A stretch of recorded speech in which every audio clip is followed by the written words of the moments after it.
Assalamu alaikum wa rahmatullahi wa barakatuh. May the peace and blessings of the Almighty be on one and all. Today we will be discussing another very, very important topic, and that is what we see around us. What do we see? We see a lot of things. One of them is everybody is running. Everybody is racing. Racing to do what? Racing to get more, to have the latest, to have everything the others have and even more and better, and to see who has the best and so on. This is more like a rat race, the race behind materialism. If we are to run behind materialism, materialism has no end. A lot of the times the example that people give is that of the mobile phone. We always want the latest, even if the phone we have does our job and it is good and it has been faithful to us, we still want to change it, we want to update it. Sometimes when we cannot even afford to have a mobile phone, and we would have it, we would borrow, we would live on that which is credit, in the sense that we owe people and we don't even have the means to own something and we want it. The same applies to a motor vehicle, where you have a person who has a car, they've barely afforded it, but they want another one. They want to update it, and they keep on updating it, and they look at the other one, and they want that one as well. And then they are never happy with what they have, because they see what others have. We are taught as Muslims, be happy with what you have. Look at what you have, concentrate on it, and thank the Almighty for what He has given you and for where He has placed you. And this is the contentment of the heart that is required by a believer. And we need to know, yes, if you can afford it very comfortably, then go to it. And maybe perhaps you are allowed to have it. But what you do need to understand, and I do need to understand as well, is that I need to tailor-make my life according to my budget. What I have is the budget. What I own is the amount that I have. I need to make sure that I buy that which I can afford. Why should I buy something I cannot afford? It is a burden on the shoulders. It is something that will bog me down. It is always a worry in the mind. Some people have, and we've seen this happening even in advanced countries, some people have lived on credit all their lives. So they have a job, the job pays them a good salary, their car is on hire purchase, the furniture is on hire purchase, the television on hire purchase, the computers on hire purchase, the phones on hire purchase, the furniture, everything on hire purchase. So much so that even their holidays are not yet paid for. And they've just swiped a card and it keeps on adding. They did not calculate that one day we might lose the job. Then how are we going to pay for it? And this has happened. It has happened in the most advanced of countries. And we need to know that it can happen anywhere. And for this reason, Islam teaches us, don't live on credit. Live your life according to your means. If you cannot afford a holiday, don't go on it. Or go on a more basic holiday. If you cannot afford a mobile phone, don't have one. If you cannot afford a vehicle, go with public transport. It might be better for you. And so on. Yes, we should aim right at the skies. No harm in that. But do not pretend like you're living on a cloud when you have not yet moved above the ground, because that will probably bring you crashing to the ground. And this is why we say the race towards materialism does not stop. It continues. The more we run, the faster it runs. So we continue running behind it and there is no stopping. Sometimes it even gets to our marriages. And this is a point that might be a red button being pressed, but we need to say it.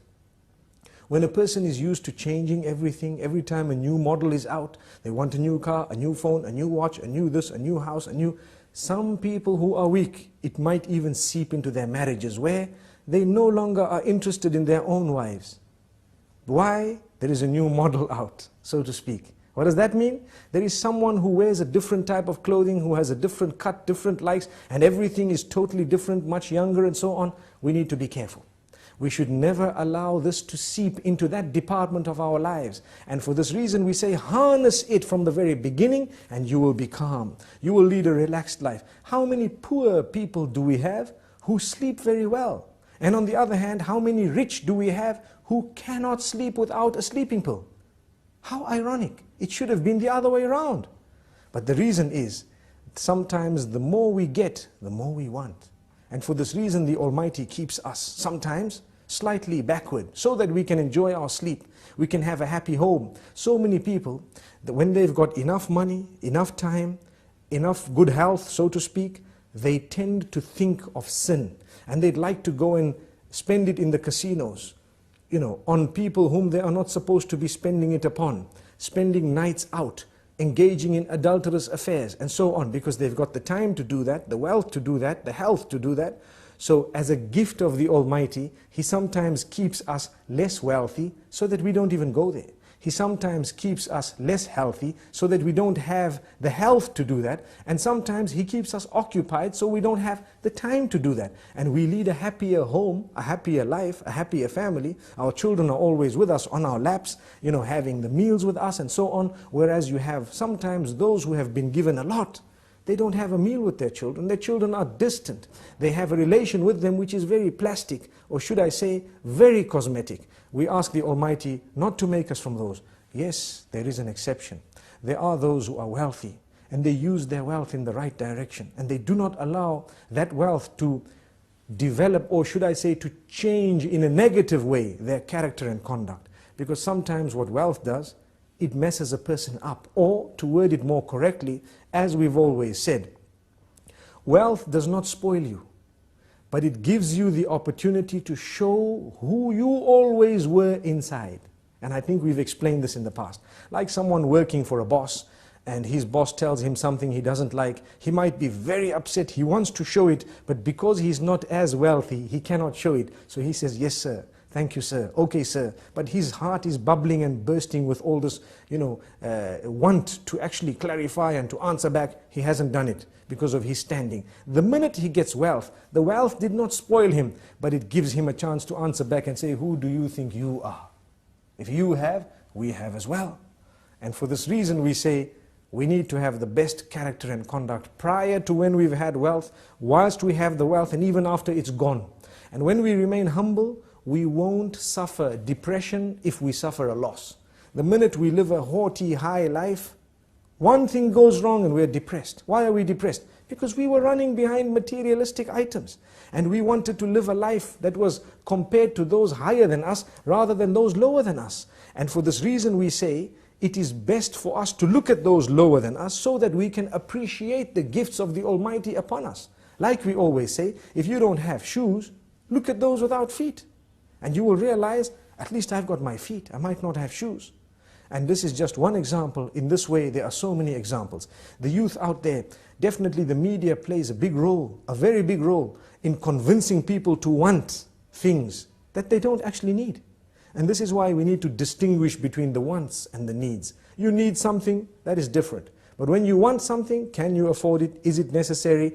Even if you can afford it, is it going to result in the destruction of your marriage, in the pushing away of your own children, or in the loss of respect, or in the changing of your habits in a negative way? If it is, leave it out. It's only something you want. You don't actually need it. You'd rather remain with that which you need and have an intact family with positive, relatives and family members and a good work environment and so on.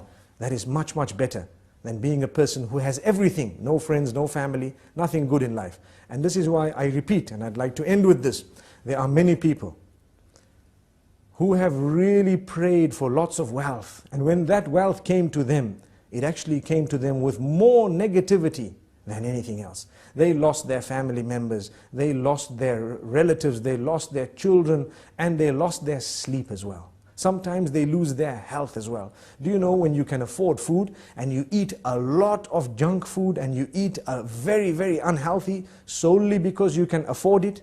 Sometimes the Almighty does you a favor, you simply cannot afford it, and you don't know that the gift, or should I say, the side kick of that was that you would remain much healthier than those who could have afforded everything and did have it. So sometimes it's a gift of the Almighty. Let's become happy with the condition we are on, and let us learn to budget very carefully before we spend. Spend very carefully, don't waste that money, and remember, the needs come before the wants. Until we meet again, Assalamu alaikum wa rahmatullahi wa barakatuh.